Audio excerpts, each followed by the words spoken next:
Alright, hi everyone. Okay, today we'll be doing a video on the NX line using the Keynesian cross diagram. Now, the purpose of this video is because I realized that most of us have been asking ourselves, where the hell does the NX line go to? So this video is going to clear that up, and you will understand exactly where the NX line goes to if you use the Keynesian cross diagram properly. Okay, so this is going to be a little bit informal. You don't necessarily have to produce this in exam, but it's going to be good for your understanding. Let's have a little bit of background music in the back. Okay, background music at the back, yeah. Let's have a bit of background music. Okay, so we want to know where the NX line is going to go. So just let me give you a very short example, okay, on the NX line first. Let's do a expansionary fiscal policy, shall we? Okay, so that's my interest rates and that's output. This is IS naught. Okay, I'm just going to cut short some of the notations over here because it's not really important here. Okay, we're just here to learn about something new. Alright, so this is the NX equals 0 line, and this is our initial equilibrium. Interest rate is I naught, output is Y naught, and we are at point A. Okay, so we have expansionary fiscal policy, which is going to make our IS curve shift to the right side. Right, so this is IS1. Maybe government has increased their spending. Okay, and we have a new short run equilibrium that has brought the economy to point B, which is now making them produce Y1 amount of output, and interest rates is at Y1. Okay, so what has happened at this point of time? Now at point B, okay, what has happened is that output has increased. So once output has increased, what's going to happen is that my imports are going to increase, right? And once my imports increase, what happens to my net exports? My net exports actually decrease. So it becomes in a negative region, it becomes less than 0. So I know that my exchange rate is expected to depreciate. Okay, let's revise this through. Why does the exchange rate depreciate? Because when we import more, basically what we're doing is that we're exchanging domestic currency for foreign currency so that we can buy their shit. Okay, so in a graph, okay, where I've got quantity and price of domestic currency. So this is price of domestic currency, yeah? And this is my demand curve, this is my supply curve. What's going to happen is that there's going to be an excess supply of domestic currency because we are exchanging foreign currency in the forex market. So this is going to shift to the right side, and you will realize that my price of my domestic currency is going to drop. So this means that my currency is going to depreciate, domestic currency. So once E has dropped, what happens to my exports is that it becomes more competitive. So I know that exports is going to increase, imports is going to decrease one more time. So this effect over here is going to give me a net exports more than 0. So this guy, okay, is going to do two things. The first thing it's going to do is going to shift my IS to the right. I say again, it's going to shift my IS to the right because a higher net export means that my aggregate expenditure is going to increase, and you'll see this later in the Keynesian cross diagram. So the first thing that is going to happen is that my IS is going to shift right due to the increase in net exports. Okay, increase in net exports due to exports increasing. The other thing it's going to do is that it's going to cancel out this negative effect over here. So this positive effect is going to cancel out this negative effect. So therefore, my net exports becomes 0 again. Okay, so that's what's going to happen. So I'm going to show you what happens after the exchange rate has depreciated. So as we discussed just now, my IS is going to shift to the right. So this is going to happen. This is IS2. Okay, and we know that at this output level, Y2, NX is going to be equal to 0 because we just discussed this over here. So therefore, your NX line would land here. Okay, so that was just a quick revision on how the NX line is going to move in the case of an expansionary fiscal policy, and the exchange rate is actually flexible. So let's use the Keynesian cross diagram to actually go through how this happens. Okay, let's see how we can do this more efficiently. Okay, I'm going to draw on the top part here. Okay, a small little graph. Okay, and this is supposed to be my aggregate expenditure, and this is supposed to be my output, and we have a 45-degree line, and I hope you know why there's a 45-degree line, because at equilibrium AE equals to Y. We know this, right? So let's say initially we have something like this. So this is my initial AE.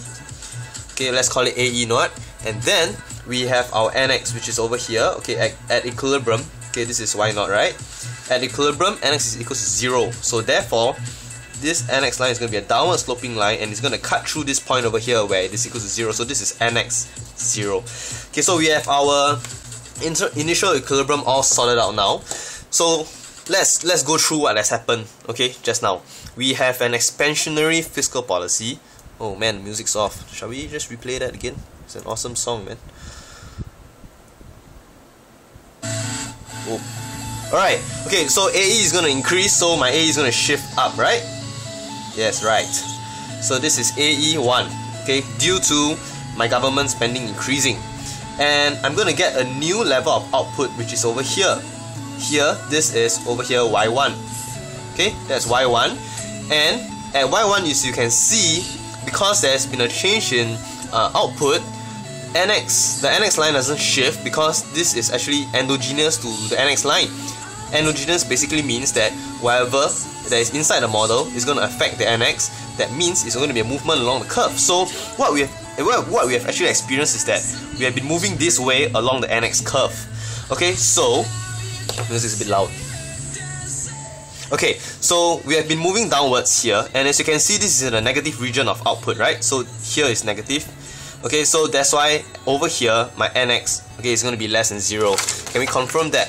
Yes, my NX is going to be less than 0, right, as discussed just now. Okay, so NX is going to be less than 0. So after that, we had all of our hoo-ha again. Okay, let's do it again. Income has increased, imports has increased, NX has been less than 0. My exchange rate is going to go down. Okay, so my domestic currency is going to depreciate. So now here's the interesting part. Okay, I know that after this is going to cause my exports to increase and my imports to decrease, right? When this happens, NX will be more than 0, and this cancels out this effect. So therefore, NX will be equal to 0. Now, watch this. This is going to cause my IS to shift right. Okay, we have discussed this just now. Okay, so NX is going to IS is going to shift right. So IS shift right because there's an increase in aggregate expenditure. So this is going to shift upwards one more time. Okay, this is AE2, and this was caused by an increase in net exports. Right? And this is my new equilibrium over here.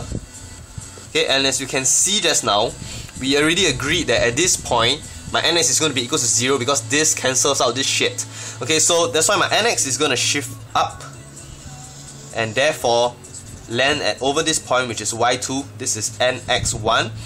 Okay, and this has shifted out because of the change in exchange rate. Now, using this diagram, I hope that you can see how we are going to relate this to the ISLM model. Check this out. Okay, so I'm going to expand this out. We know that the IS curve, okay, is actually derived from the Keynesian cross diagram. So initially, this was our level of output. Why not? Okay, why not? My IS curve is here, and at equilibrium my LM is there. Okay, and this is going to be my NX line. Remember, this NX line is actually derived from this downward sloping NX line on the Keynesian cross diagram. So I've got one NX line over here. This is NX naught. Okay, so the next thing that happened was the increase in government spending. Okay, which I actually used brown to show. So the increase in government spending brought my output to here, Y1. Correct? So that's going to shift the IS curve to the right side.